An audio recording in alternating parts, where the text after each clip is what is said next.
আকাশে যুদ্ধ বিমানের গর্জন আর মাটির নিচে পারমাণবিক গবেষণাগার। মধ্যপ্রাচ্যের পরিবেশ যেন পরিণত হয়েছে আগ্নেয়গিরির উত্তপ্ত লাভায়। একদিকে যুক্তরাষ্ট্র চেষ্টা করছে ইরানের সঙ্গে শান্তিপূর্ণ চুক্তির, আর ঠিক সেই সময়ই এক নতুন আতঙ্ক ঘিরে ফেলেছে গোটা অঞ্চলকে। কারণ দখলদার ইসরায়েল নাকি নিয়েছে নতুন পরিকল্পনা, হামলা করবে ইরানের পারমাণবিক স্থাপনায়। সংবাদ মাধ্যম সিএনএনকে মার্কিন গোয়েন্দারা জানিয়েছেন তারা সম্প্রতি এমন কিছু তথ্য পেয়েছেন যা বলছে ইসরায়েল নীরবে প্রস্তুতি নিচ্ছে। যুদ্ধ বিমানের মহড়া, আকাশ যুদ্ধের সরঞ্জাম মজুদ, সামরিক বার্তা আদান প্রদান, সব মিলিয়ে যেন ঘনিয়ে আসছে যুদ্ধের ছায়া।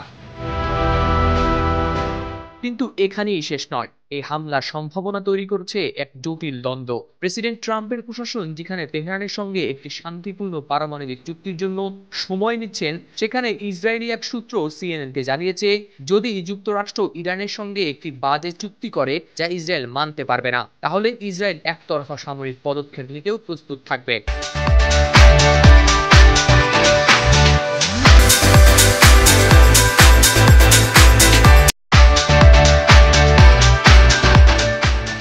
একজন মার্কিন গোয়েন্দা কর্মকর্তা বলছেন ইসরায়েল যদি দেখে চুক্তির পরেও ইরান তাদের ইউরেনিয়াম কর্মসূচি চালিয়ে যাচ্ছে, তাহলে হামলার সম্ভাবনা আরো বেড়ে যাবে। এমনকি যুক্তরাষ্ট্রের অভ্যন্তরেও এই বিষয় নিয়ে তৈরি হবে তীব্র মতবিরোধ। অন্যদিকে ইসরায়েলি সরকার এখনো নেয়নি চূড়ান্ত সিদ্ধান্ত।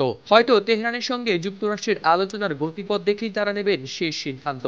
তবে সাবেক মার্কিন গোয়েন্দা কর্মকর্তা জোনাথন পানিকফের মতে প্রধানমন্ত্রী নেতানিয়াহু রয়েছেন এক কঠিন অবস্থানে। কারণ তিনি একদিকে চাচ্ছেন যুক্তরাষ্ট্র ইরান চুক্তি যেন না হয়, অন্যদিকে তিনি ট্রাম্পকেও চাইছেন না বিরক্ত করতে। কারণ ট্রাম্প এরই মধ্যে আঞ্চলিক নিরাপত্তা ইস্যুতে ইসরায়েলি প্রধানমন্ত্রীর সঙ্গে করেছেন ভিন্নমত পোষণ।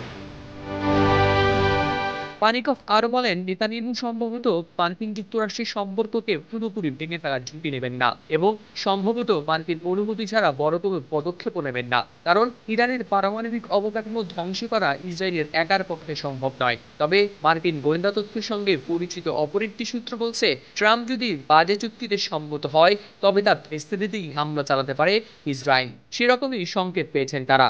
দিন শেষে এ যেন এক স্নায়ু যুদ্ধের খেলা, যেখানে প্রতিটি সিদ্ধান্ত বদলে দিতে পারে আঞ্চলিক নিরাপত্তার মানচিত্র।